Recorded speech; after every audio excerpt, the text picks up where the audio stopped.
Okay, let's get into this. We talk a lot about those huge moments of success, right? The big launches, the game-changing products. Yeah, the Mount Peaks. Exactly. But what happens right after that peak? Hmm. Or maybe when the path starts to, level off?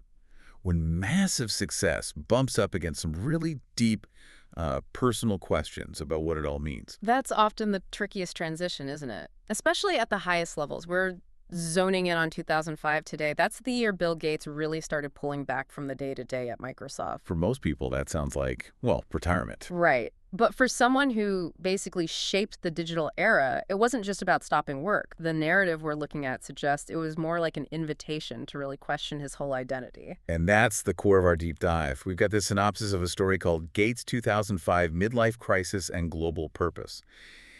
It's interesting because it uses fictional elements like finding an old diary to kind of illustrate this shift Yeah. from, the ultimate tech guy to a global philanthropist. So our goal here isn't just to tell the story, but to really unpack the ideas about purpose and legacy that this particular narrative puts forward. And what jumps out right away is how this story frames 2005. It's not just he stepped back. It paints this picture of a real internal, almost existential crisis, all focused on, like, is my legacy just what I did, or is it about what I could still do? Okay, so 2005 is the crisis point. How does this story say he started looking for, well, a new direction? It kicks off with what you call the artifact and the ambition. Yeah, the setup is pretty evocative. The story shows Gates clearing out his office at Microsoft, and it's not just packing boxes. No, it sounds symbolic, like taking stock. Exactly. Looking back at decades of work, closing this massive chapter, that kind of act forces you to reflect, doesn't it, on what's left, what matters now. And that reflection in this story leads him to find something specific. The narrative linchpin. A diary, dated 1985. 20 years earlier, yeah. That discovery is pivotal in this telling. Why? What's so important about finding an old diary from 1985? Well, think about the timing. 1985, that's early Microsoft. That's the raw energy, the idealism, probably before the absolute crush of running a global giant really set in. Okay. And the diary, according to the story, wasn't just random notes. It was full of ambitious ideas for global tech access, big picture stuff. It's not about Windows market share then. Apparently not. More like the fundamental dream, Yeah. getting computing power, access to everyone everywhere, a vision that maybe got, well, sidelined. So picture it. He's there in 2005, master of this huge tech empire he built, and he's holding this echo from 1985, a dream that Microsoft's success didn't actually fulfill. Exactly. That's the power of that 1985 date. It creates this stark contrast, the early dream versus the 2005 reality of commercial dominance. Finding it forces the question, did I achieve success or did I achieve the original purpose? The diary becomes this sort of metaphorical kernel of his original drive, untouched by all those years of corporate strategy and market pressures. And that gap, that tension between the 1985 dream and the 2005 reality, Yeah. that's what the story uses as the fuel for this midlife crisis. Precisely. The story suggests these ideas weren't bad ideas. They were just put on a shelf. The demands of building the company took over.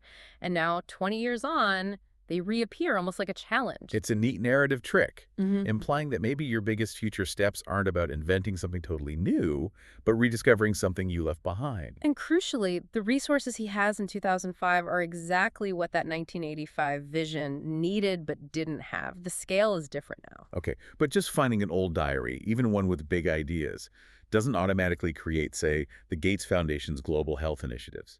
There needs to be a spark, right? A trigger.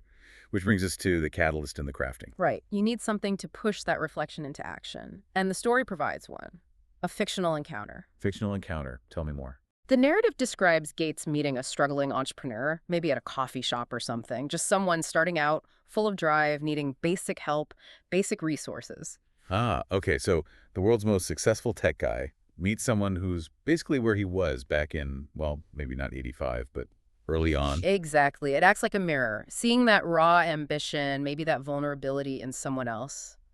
The story suggests it forces him to confront his own potential drift, his own fear of becoming less relevant. It makes sense. It grounds the big abstract idea of purpose in a human connection. It's not just reading a report on global needs. It's seeing someone trying to build something. Yeah, it's the difference between theory and practice, almost. And according to this narrative, that interaction is the direct push. It gets him to stop just thinking about the diary and actually do something with those old ideas. And the doing is very specific in the story, isn't it? It connects directly to his skills. Very specific. The story describes him having sleepless nights, sketching a low-cost laptop for developing nations. So taking that 1985 vision of global access and applying his 2005 know-how, designing hardware, it's translating the abstract into something tangible. It connects all the pieces. The old dream, the current skills, the new motivation.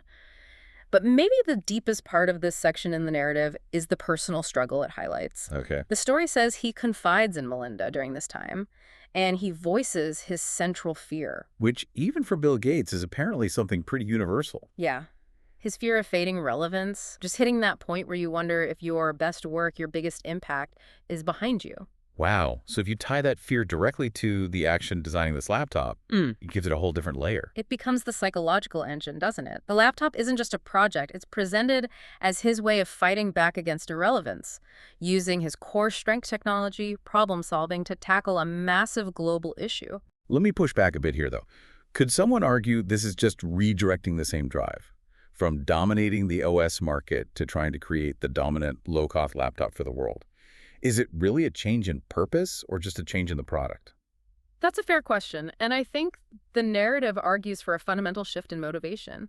It frames it not as seeking market share, but as addressing that internal need, that fear of stagnation. The story seems to suggest that for someone who operated at that scale, the only way to combat that kind of existential unease is to take on a problem of, well, equally massive, world-changing scale. Yeah. The goal shifts from commercial victory to maybe self-actualization through global impact. So the crisis, that fear of fading, isn't just a detail. In this narrative, it's actually the necessary ingredient for the big philanthropic leap. It fuels the whole transition. That's how the story presents it, which leads us neatly into the resolution, right? The culmination of purpose. How does this narrative arc land? Right. So he's had the crisis, rediscovered the old ambition via the diary, felt the push from that encounter, and started sketching.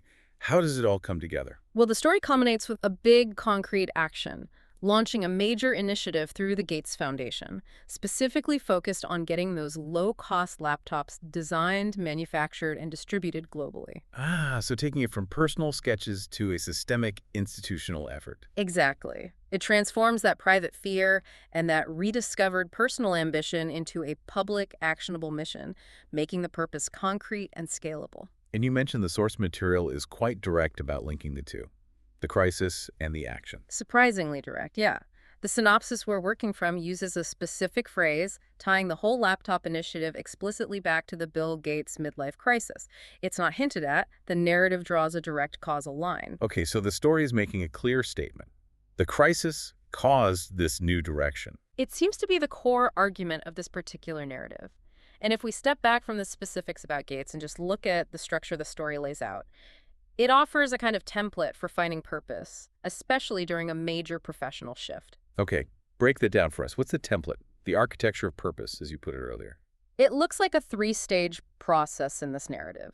First, there's confrontation. You have to actually face that feeling, that fear of irrelevance or stagnation, and maybe acknowledge that solving it requires something big. Right. You can't ignore it. Second, there's retrieval. The story emphasizes looking backward, intentionally digging up those early, maybe purer ambitions. The 1985 diary. What did you originally care about before everything else got layered on top? Finding that core value again. And third, scaling.